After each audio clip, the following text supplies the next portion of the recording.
this is what I wanted to this is part one of a two-part series where we'll talk a little bit more about how do you present yourself on the calls, right? Because we've kind of operated in this networking funnel of how do you source leads, how do you open up conversations, how do you drive them towards the yes, you automate your booking, and then you get on a call. And now you got to show up.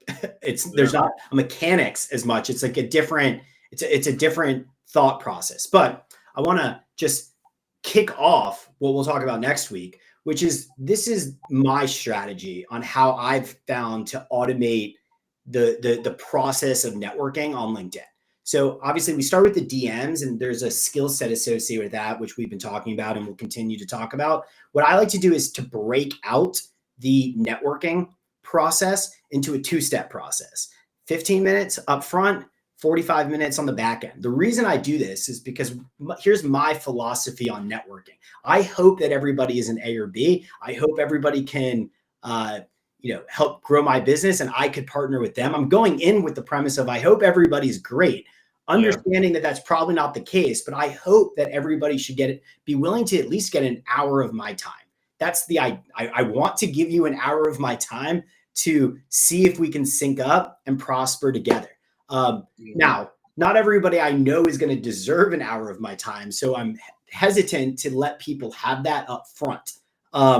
So it's one thing that you're DMing me nice. I get to qualify you a little bit to see whether or not I think that you're even willing, if you're, of like value to get on a call at all. I'm in control of choosing that. But let's say I think that you are.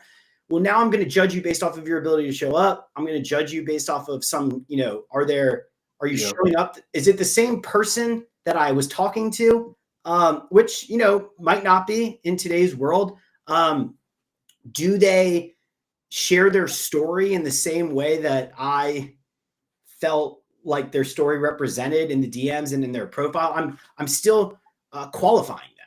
So because of that, they're still not qualified to me until they show up on a call and I could kind of hear them out. So because of that, I like to break this up like from the start. It also creates a lot less pressure on me because I don't go into these 15-minute like discovery calls with the intention of pitching anything. I'm still qualifying. So it's like I'm more excited to show up and see where it goes. Yeah, where it goes. Like you never know where it goes. So, I'm very casual in the discovery calls. It's curiosity led, and I'm trying to unpack things together, usually trying to set up some agenda, even if the agenda is like just putting a face to a name and, hearing what they're working on. That's fine.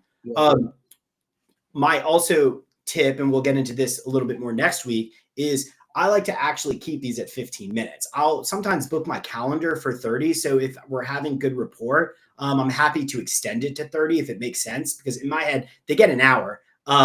But if they want to use the first 30 minutes, that's fine. But I've also been in a lot of situations where I want to cut it off. They're 10 minutes late. They're malfunctioning, Colin. Let's just say it's malfunctioning. And because it's malfunctioning, I don't even want to waste more time. And I'm in control because I try to set up what I say is going to be a 15-minute call. And if that's all we have and they don't show up and I don't feel like it's a good fit, I'm just going to cut my losses and say, that's fine. I'll just move on to the next. Sometimes I have great discovery calls that wind up being 30 minutes just because I'm enjoying myself and I'm enjoying the interaction. And I feel like I'm learning. I'm hoping that they're learning. They're sharing some good information. And then I'm in control by what do I want to do next. And, the strategy call is my segmentation into what I think of more as a sales process. Like that's my opportunity to now, I have all this information. I've sourced leads. I've chatted with them. I qualified them. I understand where they're actually at, not like where I thought that they were at. And now I feel potentially ready to see if I could set up a sales call that I like to call more like a strategy call. It's more about aligning interest at that point.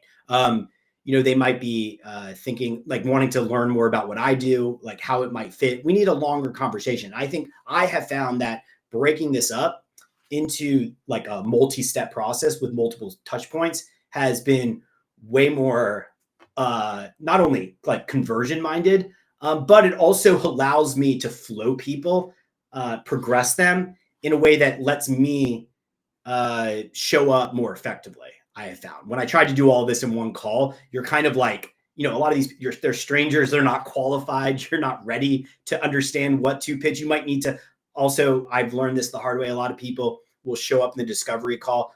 I've shared this with you before, saying that they're struggling with something that wasn't so clear on their profile. So it just kind of threw me off a little bit. Not saying that I can't like still help. It's just, I almost have to rethink how I would help based off of the way that I originally thought that I was going to be helped. So setting up a secondary call, I've just found is a much higher conversion way to kind of network and automate the process.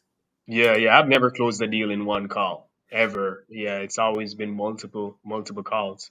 So yeah, I agree.